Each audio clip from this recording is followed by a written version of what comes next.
Bonjour à tous. Eh bien, prenons un instant aujourd'hui pour lire et méditer un passage du livre du ciel de Luisa Picaretta. Au nom du Père qui m'a créé, du Fils qui m'a sauvé et du Saint-Esprit qui me sanctifie. Amen. Jésus, je m'unis à toi, je m'immerge dans ta divine volonté, je me consume en toi, je fusionne ma volonté dans la tienne, je me plonge dans ce grand bain de ta lumière, de ton sang, de ta divinité, de ta volonté, de ton humanité, de tes mérites. Je prends avec moi toutes les âmes du purgatoire, tous les agonisants, tous les pécheurs obstinés, toutes les âmes qui ne t'aiment pas, les âmes froides et indifférentes, et je te supplie, Seigneur, de déposer dans chacun de nos cœurs une semence de ta divine volonté pour que nous puissions tous nous ouvrir à cette grâce vraiment de cette union sanctifiante avec toi. Fais de nous de bons instruments de paix, d'amour et de miséricorde entre tes mains, que nous puissions tous travailler à l'avènement de ton royaume et vraiment répondre au plan que tu as pour chacun de nous. Tu nous appelles à revenir à cette place d'enfants de lumière, d'enfants de Dieu, de dépositaires, de propriétaires de tout ton royaume. Alors Seigneur, que nos vies ne soient pas perdues et que nous puissions être des extensions de ta propre humanité. Continue ta vie en nous, Seigneur. Nous t'aimons, nous t'adorons, nous te louons, nous te bénissons et nous te remercions. Dans ta divine volonté, au nom de tous, avec tes propres remerciements, tes propres louanges, tes propres adorations, tes propres bénédictions. Merci pour tout ce que tu nous donnes, merci pour tout ce que tu nous as donné, tout ce que tu nous donneras. Merci pour ton amour, pour ta miséricorde, pour ta maman qui nous sert de guide quotidiennement. Merci pour ces écrits du ciel, merci pour ce cadeau qu'est la vie dans la divine volonté. Seigneur, je te supplie maintenant de toucher nos cœurs pour que nos âmes soient disposées pour recevoir ce nouvel enseignement. Viens y déverser ton amour, vraiment ta sagesse. Viens toucher nos intelligences et déverse en nous ton intelligence pour que nous puissions comprendre et accueillir. Et que tous ces mots bénis qui sont vraiment les tiens, tu l'as dit, chaque enseignement est une partie de moi. Et bien que ces mots puissent s'infuser en nous, que nous puissions vraiment les recevoir, les accueillir, les laisser vraiment s'immerger complètement dans toutes nos cellules pour que nous puissions les mettre en pratique et que nos vies portent du fruit pour ta gloire. Il n'est pas tout de lire, il faut mettre en pratique. Jésus nous appelle quotidiennement à faire des actes en union avec lui. Il est seul, il est là, bafoué, personne ne veut de lui. Il aimerait tellement qu'on l'invite dans nos actions pour que ce soit lui qui agisse à travers nos humanités et que nos actes ne soient plus humains mais deviennent divins et éternels. Jésus, nous te demandons et nous te supplions de nous donner cette grâce de la vie dans la divine volonté. Parle maintenant à travers ma bouche. Envoie-moi ton Esprit Saint, que je reste toujours unie à toi dans ta vérité et que ce moment fait par toi, en moi, en chacun de nous, puisse être un moment divin, puisse être un moment infini, un moment avec des répercussions, des retombées bienfaisantes, magnifiques, positives dans tous les cœurs. Il n'y ait plus aucune âme qui se perde et que toutes reviennent à toi, Seigneur. C'est ce que nous te demandons par tous ces moments où nous nous unissons à toi. Alors le passage que nous allons méditer est celui du 29 juillet 1926. Nous sommes dans le volume 19 et c'est Luisa qui parle. Je faisais mes rondes habituelles dans le royaume du suprême vouloir et parvenu au point où ce que la divine volonté avait accompli dans l'humanité de notre Seigneur, je voyais ses pleurs, ses soupirs, ses gémissements et tout ce qu'il avait fait, investi par la lumière de sa volonté. Donc Luisa, elle fait tout le temps des rondes. Le Seigneur lui a demandé, donc elle fait différents types de rondes, comme vous le savez. Elle fait des rondes dans l'œuvre de la création, elle place ses je t'aime, ses actions d'adoration, des actes de louange, de bénédiction, de remerciement sur chaque élément créé.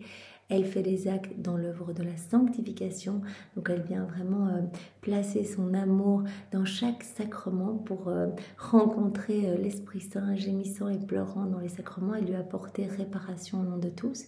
Et elle fait des rondes dans l'œuvre de la rédemption, c'est-à-dire qu'elle suit Jésus depuis la seconde 1 de son incarnation dans Sainte Marie jusqu'à sa mort. Elle l'accompagne, elle le prend dans les bras, elle le réconforte, elle lui amène de l'amour au nom de tous, des bénédictions au nom de tous, etc.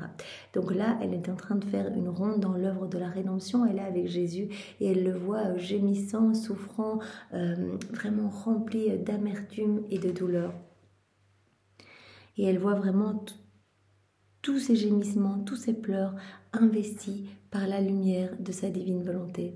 Ces rayons étaient perlés des larmes de Jésus. Donc les rayons de la divine volonté, cette lumière irradiante, eh bien tous les rayons comprenaient les gémissements de Jésus, ses souffrances, ses larmes, ses plaies, ses souffrances. Voilà. Et donc chaque rayon était perlé des larmes de Jésus, rempli de ses soupirs, investi de ses douloureux et amoureux gémissements. Et comme la création est remplie et investie de la divine volonté, comme ces rayons de lumière investissaient toutes choses, il perlait toutes les choses créées de ses larmes. Puisque ces rayons de lumière sortant du soleil de la divine volonté, eh bien touchent toute chose, chaque élément créé, eh bien les larmes de Jésus se répercutaient et se déposaient dans chaque élément créé. Donc toute la création se retrouvait en écho avec les souffrances de Jésus. Toute chose était investie de ses soupirs, de son amour, et tout se lamentait avec Jésus. Le doux Jésus sortit de mon intérieur, et appuyant sa tête contre mon front, il me dit « Ma fille, en péchant, le premier homme a perdu une divine volonté, et par conséquent, mon humanité était nécessaire, unie avec le Verbe éternel, qui devait sacrifier entièrement et complètement la volonté humaine de mon humanité, afin de retrouver cette divine volonté pour la redonner à la créature. Puisque l'homme, Adam, avait tout au départ dans son état d'innocence, il avait la divine science, la divine connaissance, la divine volonté, chacun de ses mouvements amenait de la joie, de la gloire à la Trinité. Et quand Adam a chuté, qu'il a quitté la divine volonté, eh bien il a perdu quelque chose de divin, puisqu'il était rempli de divin. Et donc Jésus a dû venir et sacrifier sa volonté humaine pour réacquérir pour l'homme le royaume de la divine volonté. Donc il est venu pour nous racheter, oui, pour nous ouvrir les portes du ciel, pour payer cette dette de gloire et d'amour à son Père, tout cet amour, toutes ces louanges, ces bénédictions que l'homme n'avait pas données depuis la chute d'Adam, ça il l'a fait. Mais il est venu aussi pour réhabiliter l'homme, c'est-à-dire qu'il a repris tous les mouvements, tous les regards, tous les pas, toutes les paroles, toutes les pensées, toutes les actions, tout ce qui était en rupture avec la divine volonté depuis la chute d'Adam jusqu'à la fin des temps. Il nous a vus à travers les siècles, il a tout repris, il a tout vaincu avec sa volonté humaine, il a tout refait avec sa divine volonté. Et cela a été à chaque fois des peines, des souffrances, des morts continuelles. Chaque mauvaise pensée, chaque pensée déconnectée de la divine volonté a été, mais à l'intérieur de Jésus, on ne le voyait pas, mais ce qui se passait à l'intérieur, ce que sa divinité imposait à son humanité, eh bien c'était des couronnes d'épines à n'en plus finir pour chacune des pensées. Vous imaginez ces petites pensées qui ont l'air peut-être tout à fait normales, des pensées même charitables, si elles ne sont pas tournées vers Jésus, unies à Jésus, eh bien cela a été une couronne d'épines pour Jésus. Chaque action faite sans penser à Jésus, un clou. Vous imaginez des innombrables clous, des milliards de clous chaque seconde, chaque microseconde. Jésus a souffert tellement de morts. Il a dit, si ma divinité ne m'avait pas soutenu, eh bien je serais probablement mort. Tellement j'ai souffert de petites morts. Même vos morts naturelles, je les ai prises sur moi. J'ai pris également sur moi les péchés de toutes les âmes qui se trouvent maintenant en enfer, et j'ai reconnecté leur vie à la divine volonté. J'ai payé la dette qu'elle devait au Père et qu'elle n'avait pas payée. Donc tout cela a été d'énormes souffrances. Et donc Jésus a dit, pour redonner quelque chose de divin à l'homme, puisque l'homme a perdu la divine volonté en quittant cet état de grâce, eh bien Jésus a dû complètement sacrifier sa volonté humaine. Il a dû l'offrir complètement, ne jamais en faire usage et laisser sa divine volonté agir en lui à chaque seconde. Voilà, et tout cela pour redonner à l'homme la possibilité de vivre dans la divine volonté. Ainsi, mon humanité n'a pas accordé le moindre souffle de vie à sa volonté humaine, mais l'a conservée pour la sacrifier et payer pour la liberté que l'homme avait prise de rejeter cette suprême volonté avec tant d'ingratitude. Donc Jésus, chaque souffrance, c'est comme s'il suppliait en disant, je demande que soit rétabli le règne de la divine volonté. À chaque fois, il offrait ses peines, il offrait ses souffrances pour vraiment nous offrir de nouveau cette possibilité de vivre dans la divine volonté.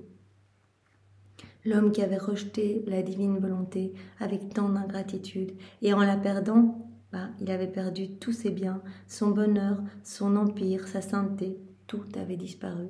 C'est vrai qu'Adam, dans son état d'innocence, avait tout, il était vraiment parfaitement heureux. La nature, la création le reconnaissait comme le petit chef-d'œuvre. La nature, chaque élément créé était à ses pieds et lui obéissait. Et puis il a tout perdu quand il a quitté la divine volonté. Et les maux, les vices, les inéquités, les maladies, les méchancetés, tout cela a vu le jour, vraiment à partir du moment où Adam a quitté la divine volonté. Si l'homme avait perdu quelque chose d'humain donné par Dieu, un homme aurait pu le lui rendre. Mais comme il avait perdu une divine volonté, il fallait un homme Dieu pour le lui rendre. Il fallait, pour le réhabiliter, que ce soit Jésus qui s'incarne vraiment dans une apparence humaine, dans une condition humaine, pour qu'il sacrifie sa volonté humaine au profit de la divine volonté, pour réhabiliter l'homme à revivre dans la divine volonté. Donc on voit bien que Jésus, lors de son passage sur la terre, est venu préparer vraiment ce royaume de la divine volonté. Si j'étais venu sur la terre pour racheter l'homme, une goutte de mon sang, une simple souffrance aurait été suffisante pour le mettre en sécurité. Si c'était juste une question de salut, de nous racheter, une simple goutte de son sang aurait suffi. Mais comme j'étais venu non seulement pour le sauver, mais aussi pour lui rendre ma volonté qu'il avait perdue, cette divine volonté voulut descendre dans toutes mes souffrances. La divine volonté a voulu vraiment être présente dans toutes les souffrances de Jésus, dans toutes ses larmes, dans tous ses soupirs, dans tous ses gémissements, en tout ce que j'ai fait et souffert, afin d'acquérir de nouveau l'empire sur tous les actes humains. Vraiment qu'elle soit souveraine, opérante, agissante, cette divine volonté, dans le moindre mouvement de Jésus, dans chacun de ses regards, dans ses paroles, dans ses souffrances, dans ses gémissements, et être par conséquent capable de former à nouveau son royaume au sein des créatures.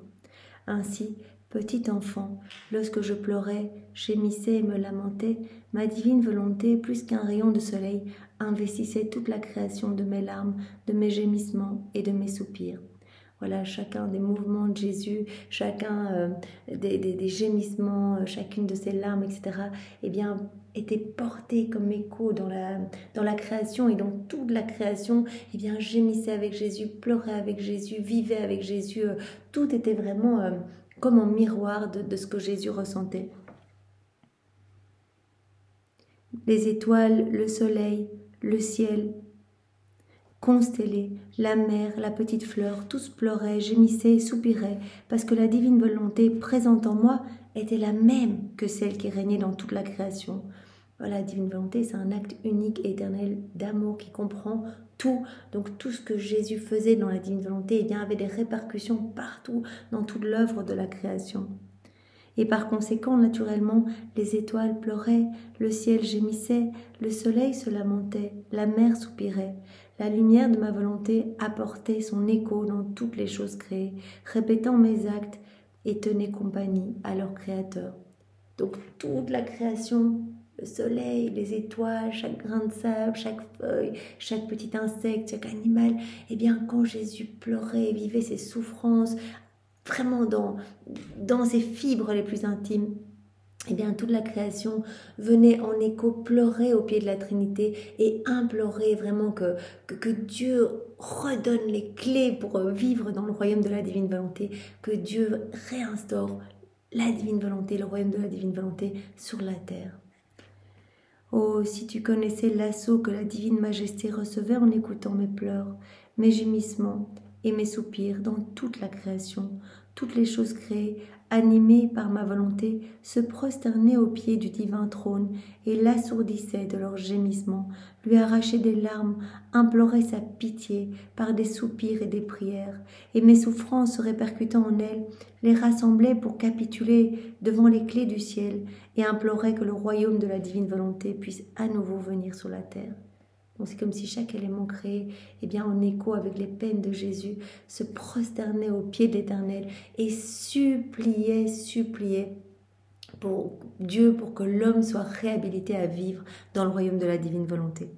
Mon céleste Père, ému de compassion et de tendresse, par sa propre volonté qui pleurait. Parce que la divine volonté se trouve dans chaque élément créé. Donc Dieu le Père voyait sa propre divine volonté pleurer, gémissante, implorer vraiment pour les hommes ce retour dans cet état de grâce.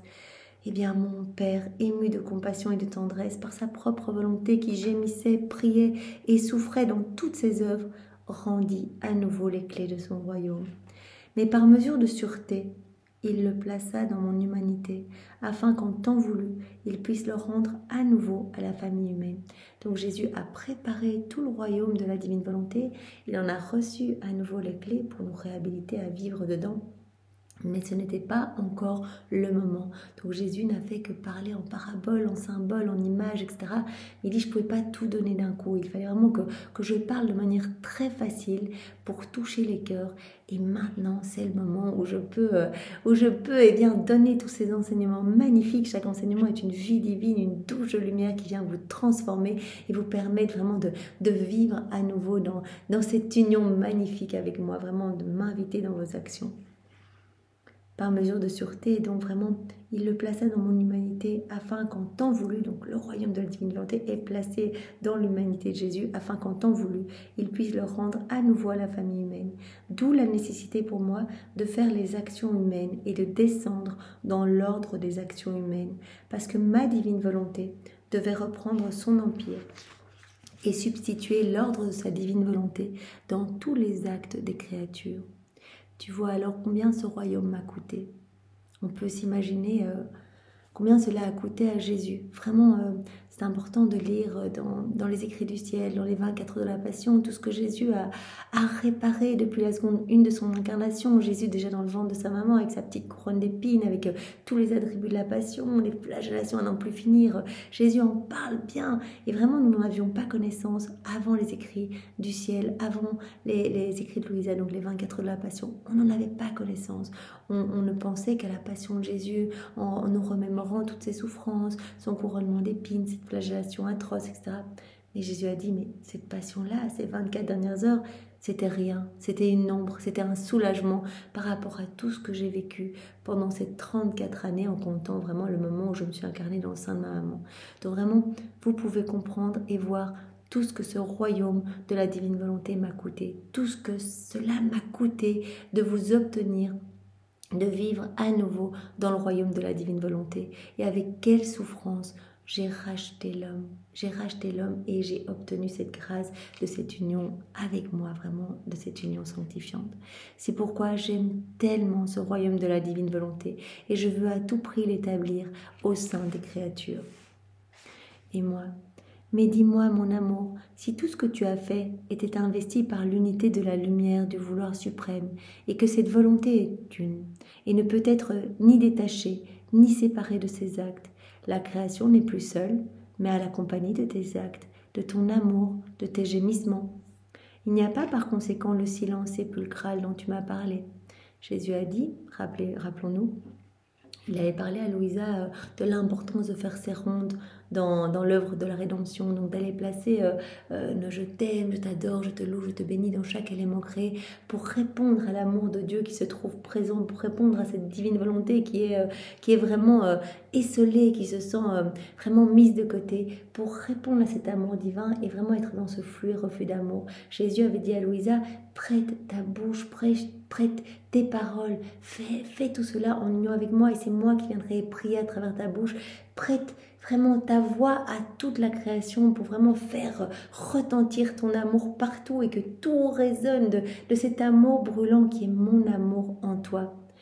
Et vraiment viens rompre ce silence sépulcral. Jésus demande ces rondes pour que vraiment ce silence qu'il y a dans la création, puisque voilà, chaque élément créé n'a pas cette possibilité de louer, bénir, glorifier. Chaque élément créé vit vraiment dans le plan de Dieu, répond au plan de Dieu et vraiment imbibé dans la divine volonté, mais il n'y a pas cette voix qui peut s'élever vers le ciel, cette voix retentissante d'amour, de louange, d'adoration. Et donc Jésus dit, ça c'est le rôle de la créature qui va vraiment venir nous combler et restaurer cette harmonie entre le ciel et la terre. Et Louisa elle dit, mais si la divine volonté eh bien, est investi, enfin que chaque élément créé est investi de la lumière de la divine volonté, eh bien, chaque élément créé est accompagné de tous tes actes. Donc, il n'y a pas ce silence sépulcral. Chaque élément à l'accompagné de tes actes, de ton amour, de tes gémissements, etc. Comme tu nous en as parlé là, que tout était investi de tes pleurs, de tes souffrances, de tes actions, de tes joies, etc. Donc, je ne comprends pas bien quand tu me parlais de ce silence dans la création et de cette nécessité de faire la ronde. Jésus ajouta, « Ma fille, tu dois savoir que tant que mon humanité demeurait sur la terre et que la reine souveraine y était présente elle aussi, il n'y avait ni solitude, ni silence sépulcral dans la création, car en vertu de la lumière de la divine volonté, cette volonté répandait et diffusait partout sa lumière, se multipliait dans toutes les choses créées, et mon acte était répété partout, car une était la volonté. » Jésus dit, oui, c'est vrai ce que tu dis, mais c'est vrai pour ce moment où j'étais sur la terre et que ma maman y était aussi. Chacun de nos mouvements, chacune de nos paroles, chacun de nos regards, chacun de nos pas, chacun de nos pleurs, chacune de nos larmes, tout se répercutait dans les éléments créés. Alors effectivement, toute la création était en écho, était en miroir avec ce que l'on faisait. Donc c'est vrai qu'à ce moment-là, il n'y avait pas ce silence sépulcral. Cette volonté, la divine volonté, répandait et diffusait partout sa lumière, se multipliait dans toutes les choses créées, et mon acte était répété partout, car une était la volonté. Cela est si vrai que la création a donné des signes sensibles à ma naissance, comme à ma mort. Rappelons-nous, voilà, toute la création qui était vraiment en écho avec Jésus, avec sa maman, eh bien, a manifesté des signes sensibles à la naissance de Jésus. Jésus est né à minuit et le soleil s'est allumé. Et à la mort de Jésus, eh bien, il est mort à 3 heures et le soleil s'est éteint. À 3 heures au milieu de la journée, eh bien, le soleil a pleuré la mort de son Créateur. Donc, toute la création était vraiment en écho avec Jésus, avec, son amour, avec ses gestes, avec ses paroles. Voilà. Cela est si vrai que la création a donné des signes sensibles à ma naissance comme à ma mort, au point que le soleil s'est assombri, les pierres se sont fondues, la terre a tremblé, comme si toutes les choses pleuraient leur Créateur, leur Roi, donc à la mort de Jésus. Elles pleuraient celui qui les mettait en fête, qui avait brisé leur solitude et leur silence sépulcral, et toutes ressentaient l'amertume d'une si dure privation, donnaient des signes de tristesse et de pleurs, et retournaient dans le deuil de leur solitude et de leur silence. Donc voilà.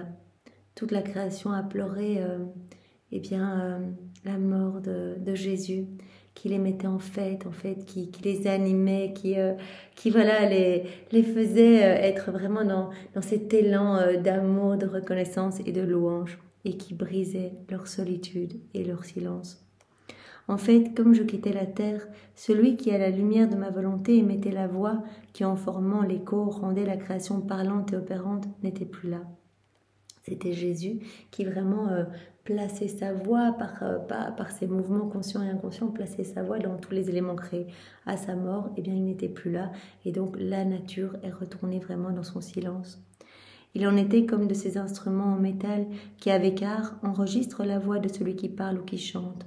L'instrument parle, chante, pleure, rit, mais cela ne peut être qu'en vertu de l'écho de la voix qui a parlé. Jésus parle vraiment de cet écho. Si l'intelligence qui a produit le chant est absente, l'instrument demeure muet. D'autre part, je ne suis pas venue sur la terre pour la création, mais je suis venue pour l'homme. Et par conséquent, tout ce que j'ai fait, mes souffrances, mes prières, mes gémissements, mes soupirs, eh bien, tout cela, c'est pour le bien des âmes, plus que pour celui d'une nouvelle création. Jésus dit la création, elle a été faite pour l'homme, pour manifester mon amour débordant, l'amour de mon Père, l'amour de l'Esprit Saint. Tout était témoignage de notre amour pour que l'homme reste toujours uni à nous. Mais je ne suis pas revenue sur la terre pour renouveler la création. Non, je suis venue pour racheter l'homme et pour vraiment lui réobtenir la grâce de vivre dans la divine volonté et pour glorifier mon Père et le louer, le bénir au nom de toutes les générations passées, présentes et futures.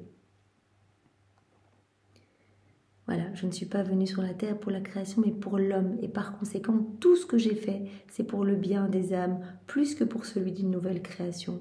Et comme tout ce que j'ai fait le fut en vertu de ma puissance créatrice, tout est dans l'acte du salut de l'homme. De plus, la création elle-même a été faite pour l'homme, qui devait être le roi de toutes les choses créées. Mais en se retirant de ma divine volonté, l'homme perdit le règne, l'empire et le pouvoir de former des lois dans le royaume de la création, comme il est normal pour un roi qui possède un royaume. Voilà, l'homme, roi de la création, au départ, Adam, voilà, le petit chef de tout, le petit chef-d'œuvre.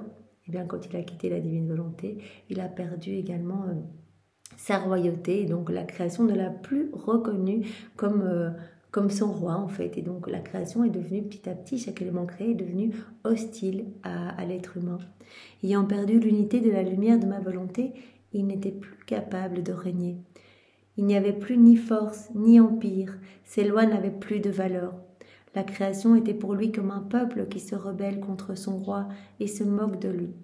C'est vrai, on peut le voir aujourd'hui, la création ne nous reconnaît plus et vraiment, parfois il y a des hommes qui se font attaquer par des requins, par des bêtes sauvages, etc. C'est pas normal, alors qu'à la base, toute la création était pour nous et vraiment nous reconnaissait vraiment comme des échos de Dieu. C'est pourquoi mon humanité fut immédiatement reconnue par toute la création comme roi, quand Jésus est venu sur la terre directement et qui s'est incarné dans le ventre de Marie. D'ailleurs, elle en parlait dans les méditations du mois de mai, donc Marie, reine du royaume de la divine volonté. Elle expliquait que voilà, Jésus était à peine dans son ventre, que déjà toute la création se prosternait et vraiment la reconnaissait comme la reine du ciel, de la terre, etc. Et donc toute la création était vraiment en fête. Donc mon humanité fut immédiatement reconnue par toute la création comme roi, car elle sentait en moi la force de l'union de la volonté une. Mais après mon départ, la création est restée à nouveau sans roi, enfermée dans son silence, attendant de nouveau celui qui, dans le royaume de ma volonté, allait émettre sa voix et la faire résonner en elle. Donc après la mort de Jésus, eh bien la création est restée en silence. Et dans la création et dans cette attente que nous prêtions nos voix et que dans la divine volonté, nous fassions ces rondes pour y déposer nos actes de louange, de remerciement, d'adoration, d'amour pour la Trinité. Sais-tu qui est celle, qui est l'âme qui va remettre toute la création en fête, c'est qui formera son écho et lui redonnera sa voix? C'est toi, ma fille, c'est toi qui vas reprendre l'empire, le règne dans le royaume de ma volonté. Par conséquent, sois attentive et que ton envol dans mon vouloir soit continu. Donc c'est Louisa, notre chef de file, et nous, à sa suite, petit maillon, même si on vient de commencer, eh bien nous pouvons déjà faire ces petites rondes et placer notre amour partout. Il suffit, voilà, peut-être cet après-midi, allons nous promener et plaçons de manière très simple dans la divine volonté nos je t'aime sur chaque feuille, sur chaque insecte, dans chaque brise de vent, sur chaque rayon de soleil. On peut vraiment aller loin dans la ronde, sur voilà, chaque brin d'herbe.